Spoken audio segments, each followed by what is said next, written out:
Okay, guys, welcome back. Today I want to share with you a very beautiful piece. It says in the Torah, in Parak Aleph, in Pasuk Gimel, that's chapter 1, verse 3.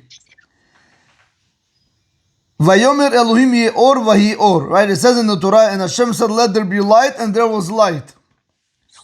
Then the next verse, in verse 4, says, Vayar Elohim et haor, and Hashem saw the light, ki tov, because it was good. Vayevdel Elohim ben haor u ben hachoshech. Then Hashem went and He separated the light and the dark. Now the commentaries, they ask a question. What do you mean you saw that the light was good? You got it. How can you see the light is good? What? And darkness is bad? How can darkness be bad for you? What does it mean the light was good? Darkness is also good. Sometimes, you need no light so you can go to sleep. If it's always day outside, how are you going to go to sleep? How are the children going to function? That's something else. I don't want to take on that question today. But I want you guys to pay close attention. When you begin the parsha, when it says Beresh bara Elokim, until we get to verse 4, over there is the first time it uses the word tov. Good. You guys with me? Yes, Rabbi. So, comes Rabbi Abba the father, not the son, the father comes and he says a beautiful chiddush, something which is mind-boggling. He says when you take the word tov, now take the letter tet. Tov literally means good. For those of you that don't know, tov literally means good. But take the first letter of tet, of tov, which is tet. Vlad, how are you? Welcome. If you spell it in its full capacity, if you spell tet the correct way, it's spelled tet, you tough. Now, if I give you the numerical value of tet, how much is that going to be? It's going to be 419. Yeah, Jack, welcome. It's going to be 419. You guys with me so far? I didn't do anything yet. All I'm doing is a numerical gematria. But then comes the rabbi and he says, if you take the numerical value of the word Achdut, which means one, Achdut also is going to give me 419, the numerical value. So he says like this, look what he says. He says if a person wants to have all the blessings, if he wants to have all the tov in his life, all the good in his life, what do you have to have? You have to have Achdut, you have to have oneness, you have to be always one. Now listen to this very carefully. It's not only, your friends, family.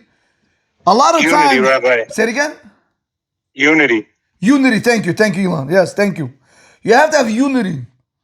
Now a lot of times people don't understand that this Achdut is not only with friends and people outside. This Achdut has to be even with your wife and your children, which is one of the hardest things to do. Not everybody gets along with their wife, not everybody gets along with their children. But if you really want to have all the blessings, you have to have unity, oneness. And it begins with your wife. Jigari, you with me or not? It begins with your family. Everything begins from the inside. The Torah is teaching us when you have Achdut, you have the Tov. How do I know? Because Achdut is 419 and Tov is 419. So the gematria is 419. You guys are with me or not? Yes. How are you having? Now, he continues and he says, if you guys ever paid attention, the last bracha in Shemona Esrei, what is the last bracha in Shemona Esrei? It is the bracha of blessing. I want to read it for you. It says, Sim shalom, place peace, Tovo v'racha, goodness and blessing, Chaim, life, Chen, favor, v'chesed, kindness, Tzedakah v'rachim, charity and mercy, Oleinu, on us, Ve'al kol Yisrael amecha, and on all your Jewish nation, Uberachenu avinu, and bless us our Father, Kulanu, all of us, Ke'echad. You guys see what I just did? In Shemona Esrei, in the last blessing of in the Shemona Esrei, which is the blessing for peace, which is the blessing of Shalom, if you want to be able to have peace in your life, you have to be one. You have to have unity. Now, there's one more point which is more stronger than this. When you say Jigarik Shema Yisrael, can I use your Jigarik? What is the last word you say? I should ask. I'm joking. Echad? Echad, correct. Which is what? Which means one. Now watch this. When you're one with Hashem, when you have Achdut with Hashem, Hashem says, Tov, I'll give you everything good, don't worry about it. But Hashem says you have to be one with me. Now that over there is not so simple. Being one with HaKadosh Baruch is not an easy task. Because we also have other things that we want to do as people. But if you are able to put your personal agenda aside and try to connect with Hashem and being one with Him, He showers you with all the blessings.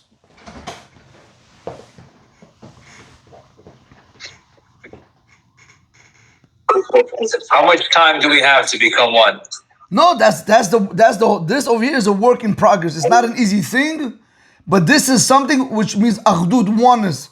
You know, I was sharing with I had people over my house on Shabbat, and you know, there's a beautiful Zohar Kodesh. He says people don't understand. I'm not going to go into the mystical concepts right now, but people don't understand that whenever you are faced with an opportunity, and one of the opportunities I'll just use is when your wife is screaming at you.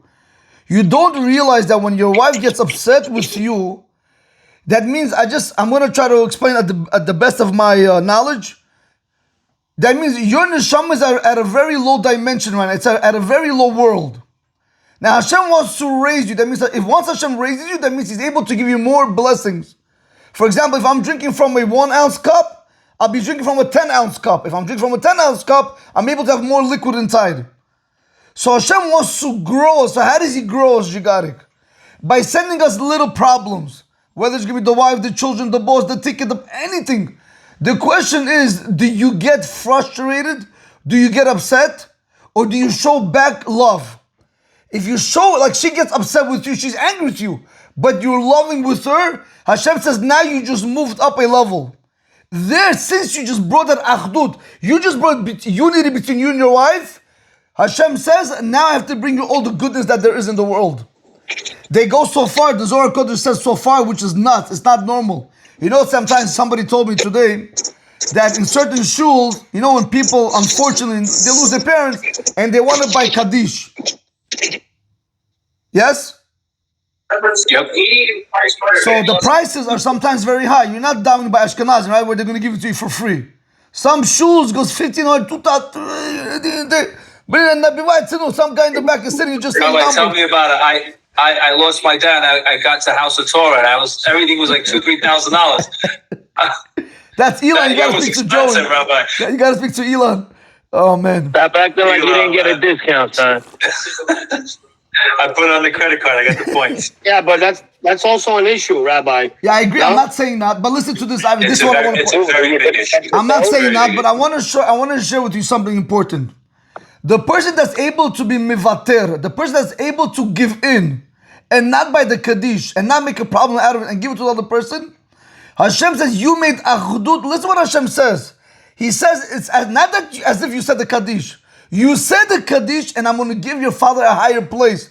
Not only am I going to give good to you, because you made one, you made unity, you made shalom between you and everyone else, but I'm also going to get and I'm going to pick your father a higher level in Gan Eden.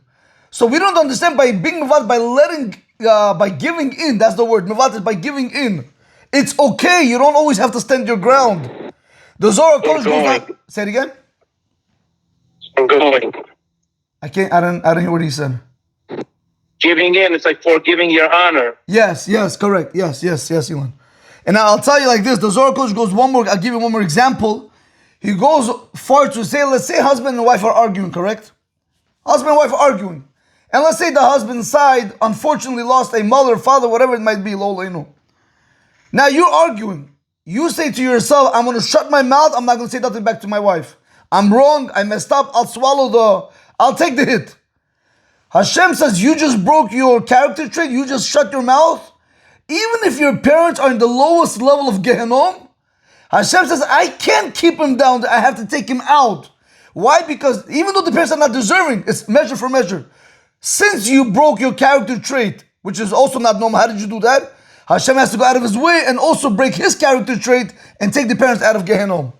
So it's a very big thing. Unity, being one, is a very big thing. It's not something you look at it very small. It's a very big thing. They say, I think in the times of Achav, the whole army, they spoke, they did sins, they did big sins, but they had unity, they won.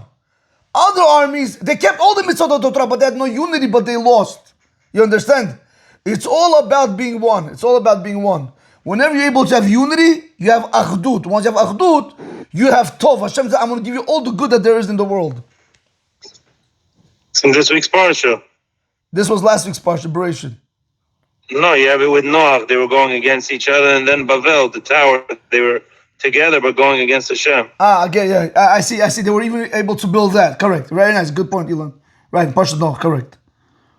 All right, boys, if you guys have any questions, I'll take. If not, this will be, we have to try to digest this concept. You got it. This concept is so major. Like, if only we understand, like we want parnasa, we want good children, we want a good help and her. We want a lot of good things. Comes the Torah says, no, you want good, I'll give you. Just give me something back. Achdut, have unity. Be one. Don't separate, don't split from one to the other. Very well said, Rabbi. Very well. I actually have. So one, can we do a Refuah Shlema Nono Bat Esther? Yeah, Refuah Shlema Nono Bat Esther V'gam. 505. Who? Sorry. Go ahead. What you said? You got it. So Yosef Ben Sarah. Yosef Ben Sarah. Okay. That's 1010. Grisha Ben. No, that's Luna Shmat. That you're talking about Alex's grandfather? Yeah. Okay, Luna Shmat, Grisha Ben. Not the father. Just say Sarah. Just Sarah. Okay, Sarah's fine. Okay. What do you want to ask? You got Rabbi, Yeah. It's very natural for us. The moment something happens, right? Yeah. I can't say your wife's screaming at you because that doesn't happen with me. My wife never yells at me. But I'm just saying in general, something happens, business, whatever it is. The moment it happens, Ruben even turned off his camera for that. The moment it happens, you lose it. It's like you snap. Yeah. But then you wheel yourself back in, right? Right. There's that, and you wheel yourself back in saying, okay, God sent you this as a test, as a lesson. Does that mean that we succeeded in having that faith and bitachon in God, or do we fail because we lost it at that split second? At that split second, you lost it, but when you were able to catch it, it's as if you're doing teshuvah on it. As if you're repenting for what you did wrong. The secret is not to lose it. The secret is not to be affected by it.